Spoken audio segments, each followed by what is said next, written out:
Hello, happy Thursday. Yes, this is Future of Work 24 Hours Live. What are Very, you excited about today, my friend? yes, very excited. Just about life in general. What are you excited about today, April?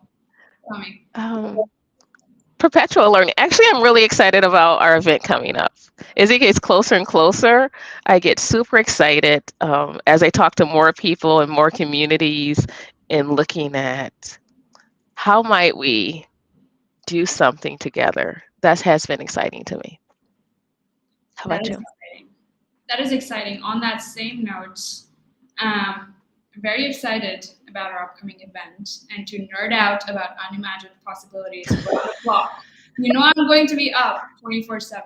So one thing I've been thinking about is, in all transparency, last year we brought a lot of people to the event. And success for Future of Work 24 Hours means that we are reaching many, many voices around the world and including them in conversations that have historically that might have not been a part of.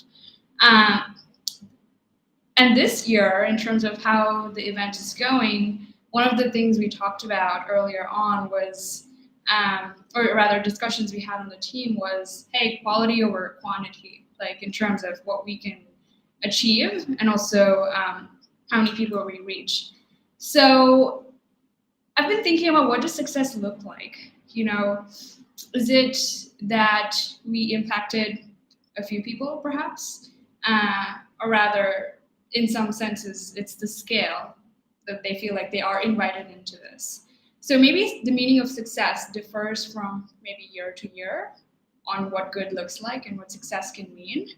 And in terms of even on the back end, how our teams work towards those goals and towards that definition of success, whether it's some of the circle teams in marketing or the program circles or the sponsorship team. So, that's sort of been in the backdrop as some of the conversations that I've been having in the marketing circle has been around, hey, what people step into is what gets created. Um, and maybe that's in line with what success means for this year. What do you think? So, I think you already know that I'm going to say whoever's here are the right people. But as we talked about, that is true when they've been invited. Yeah. And and that's what we've been working to do is to invite these different voices from different communities. So I'm excited that we'll have some returning people. Yes. Um, but as all those new people too have an opportunity to experience something different, to have conversations, to say work can look different, it can be different, how might it look different for me as an individual and for us as a collective? That's what I think this is about. It's not about a certain number. um, it's about those right people who wanted to uh, answer that call to why we gather, to who want to explore those unimagined possibilities. So I'm looking forward to exploring that with them and maybe staying up all night long and and doing so all day long, I should say, not all night, all day long, for over 24 hours, which for people who are listening, we open space for 24 hours and it's come as often as you like or as little as you like. And and I'm one of the ones who stays as often as I like. Modeling the way. As we're talking about the principles of open space, there are five principles. And we added a new one this year around language Yeah. inclusion. Yeah. So it's kind of like uh, that print the law kind of we exposed last year of global dialogue, and it was meeting that. So I think it's like I don't know if we truly added a new principle, maybe so, um, but it's an element of it if whoever's here are the right people, that means whatever language is the right language. Yeah. So if you're speaking Hindi, I'm going to talk to you in Hindi and try to converse back and forth. And we're using a translator to do those things, and that's okay.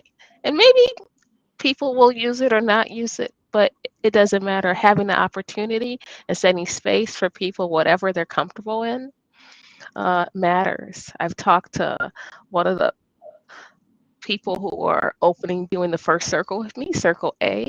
You know, she expressed to me everything that she goes through to just be ready to speak in English, and the that she has a whole routine that she goes through to say, "Oh, I'm going to be dialoguing in English for a while." You know, maybe it's watching a show or doing other things. That's like that work involved. I think it's fair for us to mutually put in that work for one another. Absolutely. There's truly nothing more egalitarian than that every language is truly the right language. Because I think Hmm. for so long, I think there's been this notion that if you speak English, somehow you're on a different playing field than somebody who doesn't speak English, while in fact, English may be their second or third language and they speak multiple other languages, which is sometimes unrecognized. So, yes, English is a global language, unites us all, unifies us all. It's a common thread of connection in that sense. But it isn't in many regions of the world. Um, Yeah. so, It could be French, it could be Spanish, it could be Portuguese. Why does it have to be English? exactly. So, really stepping out of our comfort zones and not too much in any way because the translator is doing most of the work, but really, feeling comfortable with this idea of even if you're not hearing the same language back, rather you're looking for meaning, not the same language, and being Yeah. comfortable with that is going to be important moving forward in this egalitarian playing field that we're looking to create in the spirit of global language inclusion. I'm excited to test it out myself. I know I'll be in all of the circles, so Yeah.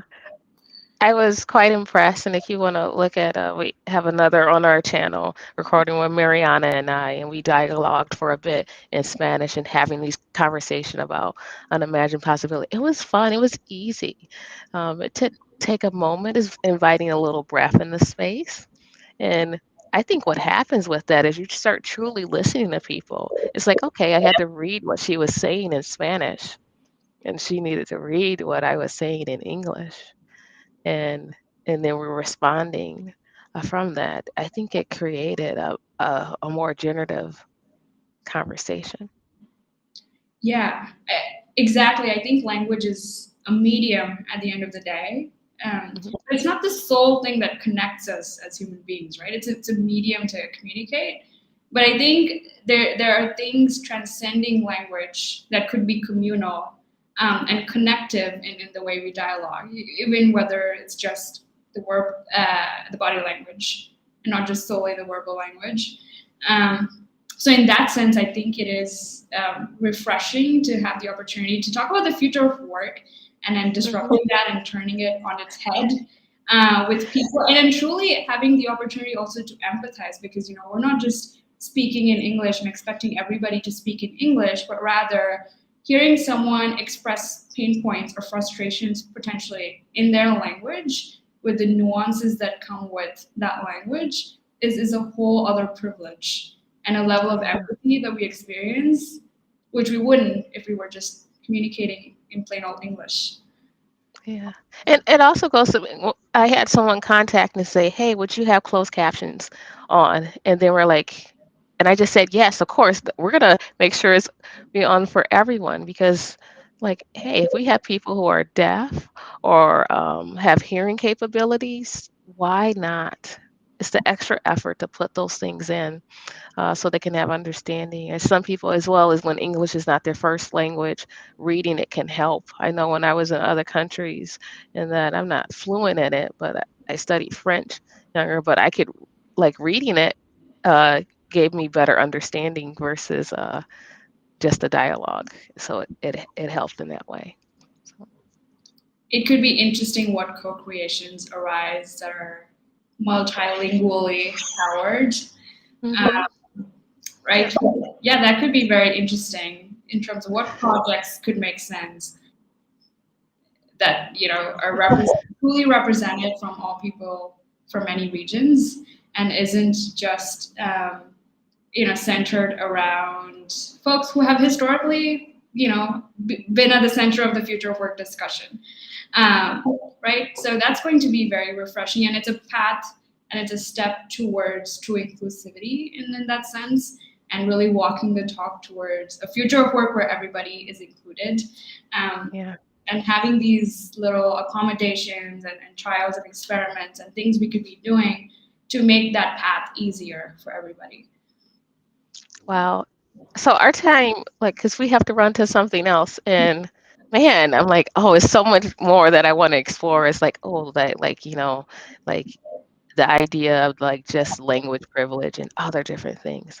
But we invite you all to continue this conversation with us in a couple weeks as we have a 24-hour open space. And it's been lovely connecting and just for a moment, getting a little bit of conversation in with you today, Hamza, my dear friend. Love you. Always, Always exciting. always such a treat, April. We're All coming, right. but that draws us to a close. The countdown is officially on. It's 14 days from the event. It's why not? Why not join? It's a fantastic opportunity where we'll meet so many different kinds of people to nerd out about the future of work and all things that encompass the future of work, workplace, workforces, and organizations. So we will look forward to seeing you there, and that is a great place to draw us to a close. All And right. yeah, everybody has a great rest of their week. Yeah. And we invite you to like, share, comment, subscribe. We're on YouTube, Facebook, LinkedIn, and Twitter. Thank you, everyone. Thank you. Bye bye. Bye.